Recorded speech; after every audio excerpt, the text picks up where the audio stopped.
नमस्कार, स्वागत है आपका। आप देख रहे हैं द न्यूज और मैं रानी गुप्ता आपके साथ। कर्नाटका में इस वक्त कांग्रेस पार्टी की जीत का जश्न लगातार मनाया जा रहा है, तो वहीं दूसरी ओर अब ये कहा जा रहा है कि जो पार्टी कर्नाटका का विधानसभा चुनाव जीतती है उसके लिए लोकसभा के दरवाजे बंद हो जाते हैं, केंद्र के दरवाजे बंद हो जाते हैं और वो पार्टी लोकसभा चुनाव नहीं जीत पाती है। बता दें कि जहां 2023 में जो मिशन रहा है सभी पार्टियों का वो यही रहा है कि कैसे भी विधानसभा चुनाव जीते जाए, जिसके बाद 2024 के दरवाजे खुल जाएंगे, 2024 के रास्ते क्लियर हो जाएंगे। लेकिन आपको बता दें कि यहां पर ये बड़ा दावा लगातार पेश किया जा रहा है और कहा जा रहा है कि यह सिलसिला कई वर्षों से कर्नाटका की राजनीति में देखने को मिली है कि जो भी पार्टी वहां पर अपनी सरकार बनाती है, जो भी पार्टी का नेता वहां पर काबिज होता है सत्ता में, उसकी पार्टी केंद्र में सरकार नहीं बना पाती है, जिसकी वजह से यह सिलसिला 1999 से शुरू है और अब तक यही सेम सिचुएशन हर बार देखने को मिली है। तो वहीं दूसरी ओर कर्नाटका में कांग्रेस पार्टी की जीत को लेकर के लगा जश्न की तैयारियां की जा रही है, जश्न मनाए जा रहे हैं और इस बीच राहुल गांधी ने भी अपनी उपस्थिति दर्ज करवाई और राहुल गांधी ने वहां पर कार्यकर्ताओं को संबोधित करते हुए एक बार फिर से ऐसा बयान दे दिया है जो कि लगातार सोशल मीडिया पर चर्चा का विषय बना हुआ है। बता दें कि हर बार राहुल गांधी के कुछ ऐसे बयान और स्टेटमेंट सामने आते हैं जिनको लेकर के उनकी खिंचाई होती है, सोशल मीडिया पर लोग बातें करते हुए नजर आते हैं और हमेशा उन्हें कॉमेडी किंग का टाइटल देते हुए नजर आते हैं और कहते हैं कि किसी भी रैली में, किसी भी भाषण में कोई ना कोई लाइन राहुल गांधी ऐसी बोल देते हैं कि वो लाइन बोरिंग नहीं लगती है और उससे लोगों को मीम्स मटेरियल मिल जाते हैं। बता दें कि इस बार भी ऐसा ही देखने को मिला। अभी थोड़ी देर पहले राहुल गांधी जो है अपने कार्यकर्ताओं को संबोधित कर रहे थे, कर्नाटका इलेक्शन में मिली जीत को लेकर के बधाई दे रहे थे, लेकिन ऐसे वक्त में वो दरअसल ऐसे शब्दों का इस्तेमाल कर देते हैं जिसके बाद ये लगातार सोशल मीडिया पर चर्चा का विषय बना हुआ है और लोग इस चीज को लेकर के मजे ले रहे हैं, मीम्स क्रिएट कर रहे हैं। बता दें दरअसल राहुल गांधी ये कहते हैं कि शक्ति ने ताकत को हरा दिया है। अब ऐसे में जो शब्द इस्तेमाल किए गए हैं राहुल गांधी की ओर से वो लगातार लोगों के बीच में चर्चा का विषय बना हुआ है और कई लोग तो ये तक कह रहे हैं कि इलेक्शन के रिजल्ट को छोड़ो, जिस तरीके से राहुल गांधी जो बातें करते हैं, जो कॉमेडी करते हैं, उसमें कभी भी कोई कमी नहीं होती है। यानी कि राहुल गांधी के दिए गए बयानों में किसी को निराशा हाथ नहीं लगती है, क्योंकि वो हमेशा से ही ऐसी बातें करते हैं जिससे कि मीम्स बनाए जाते हैं, मीम्स मटेरियल निकल करके सामने आते हैं। तो वहीं जिस तरीके से हमने बात की कि कैसे कर्नाटका की राजनीति में, कर्नाटका की सत्ता में जो पार्टी काबिज होती है वो आखिर केंद्र तक क्यों नहीं पहुंच पाती है, केंद्र यानी कि लोकसभा का चुनाव क्यों नहीं जीत पाते। तो ऐसे में कर्नाटका का यहां पर भूमिका इसलिए महत्व रखता है क्योंकि लगातार ये दावा किया जा रहा है कि कई सारे ऐसे साल देखने को मिले हैं जब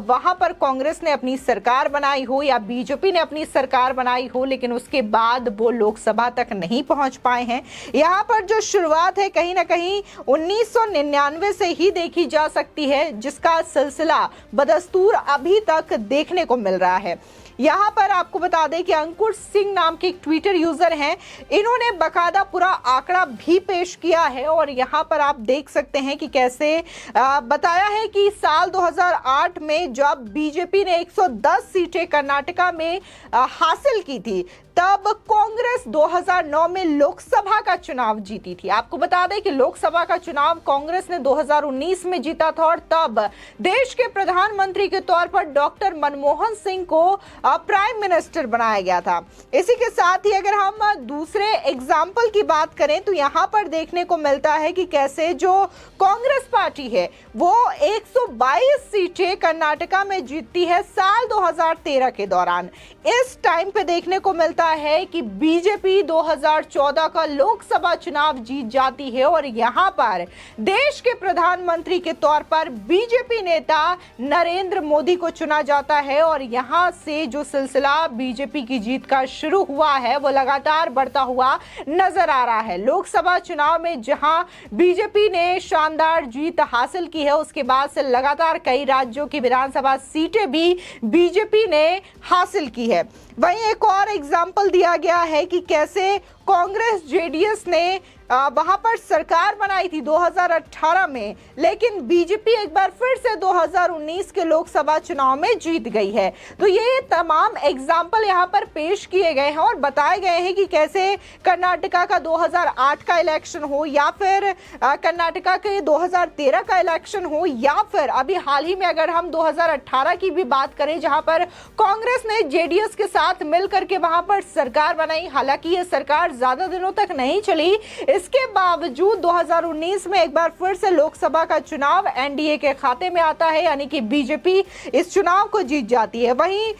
2009 में भी यही वाकया देखने को मिला, जब 2008 में बीजेपी कर्नाटका में जीती थी तब केंद्र में कांग्रेस की सरकार बनी थी। तो लगातार ये सिलसिला जारी रहा है और इस बीच ऐसा दावा किया जा रहा है कि कर्नाटका कांग्रेस तो जीत गई है, लेकिन जो लोकसभा को लेकर के उन्होंने सपने संजो रखे हैं कि इस बार केंद्र में कांग्रेस पार्टी की जीत होगी, तो यहां पर कांग्रेस पार्टी को निराशा हाथ लग सकती है, क्योंकि कई सालों के यहां पर आंकड़े, कई सालों के समीकरण दर्शाए गए हैं जो कि इस बात की ओर इशारा करते हैं कि अगर यहां पर जीत जो है वो कर्नाटका में कांग्रेस की हो गई है तो अब उनके लिए केंद्र यानी कि लोकसभा काफी ज्यादा मुश्किल में है। वहीं दूसरी ओर ये भी बातें की जा रही है कि आखिर बीजेपी जिस तरीके से कर्नाटका में हार का सामना कर रही है तो इसके पीछे के रीजंस क्या है। दरअसल यहाँ पर कई प्रकार के रीजन दिए जा रहे हैं और कहा जा रहा है कि अब बीजेपी में ऐसी चीजें हो गई हैं कि लगातार प्रधानमंत्री मोदी के चेहरे पर ही लोग चुनाव लड़ने की कोशिश करते हैं। कई सारे ऐसे नेता हैं, विधायक हैं जो कि अपने कामों पर ध्यान न दे करके सबसे पहले प्रधानमंत्री मोदी का चेहरा आगे रखते हैं और ये सोचते हैं कि अगर प्रधानमंत्री मोदी का चेहरा आगे रख दे तो हमें काम करने की आवश्यकता ही नहीं होगी। तो ये कहीं ना कहीं उन विधायकों के लिए भी सबक है जो कि लगातार प्रधानमंत्री मोदी का सहारा लेते हुए नजर आए थे। हालांकि प्रधानमंत्री मोदी ने हमेशा से ही अपने कामों को लेकर के लोगों को जवाब दिया है, अपनी विरोधी पार्टियों को जवाब दिया है। चाहे फिर वो गुजरात के सीएम रहे हों तब भी उन्होंने कई सारे एक्शन ऐसे लिए हैं, कई सारे ऐसे काम लिए हैं जिन्हें कि आज तक गुजरात की जनता याद करती है। और जिस तरीके से प्रधानमंत्री नरेंद्र मोदी ने गुजरात में मुख्यमंत्री का कार्यभार संभाला है तो इस चीज की भी प्रशंसा करती है। लेकिन 2014 से लेकर के अब तक के अगर रिकॉर्ड की बात की जाए प्रधानमंत्री नरेंद्र मोदी की, जब से वो भारत के प्रधानमंत्री हैं तब से उनके किए गए कामों को लेकर के भी देश की जनता उन्हें याद करती है और लगातार उनके कामों की तारीफ भी करती है। यही नहीं, अगर ग्लोबल लेवल पे भी प्रधानमंत्री कहीं विदेशी तौर पर जाते हैं तो वहां पर भी तमाम एनआरआई और इसी के साथ ही विदेशों के भी जो मंत्री होते हैं, वहां के प्रधानमंत्री होते हैं, वो भी प्रधानमंत्री मोदी की तारीफ करते हुए नजर आते हैं। तो यहां पर जो प्रधानमंत्री की एक इमेज बनी हुई है, चाहे वो वर्ल्ड लेवल पे बात करें या फिर पूरे नेशनल लेवल पे बात करें, तो वो इमेज लोगों के बीच में है, लोगों के जहन में है, जिसकी वजह से लगातार प्रधानमंत्री मोदी की चर्चा होती रही है। लेकिन कहीं ना कहीं जो विधायक और जो नेता हर बार प्रधानमंत्री मोदी के नाम का सहारा लेते हैं तो जरूरी है कि वो अपने राज्य, अपने क्षेत्र में काम करें, तभी उन्हें वोट मिल पाएगा। फिलहाल इस खबर को लेकर के आपकी क्या राय है हमारे कमेंट सेक्शन में जरूर बताएं। आगे की और भी अपडेट के लिए चैनल को सब्सक्राइब करना ना भूलें।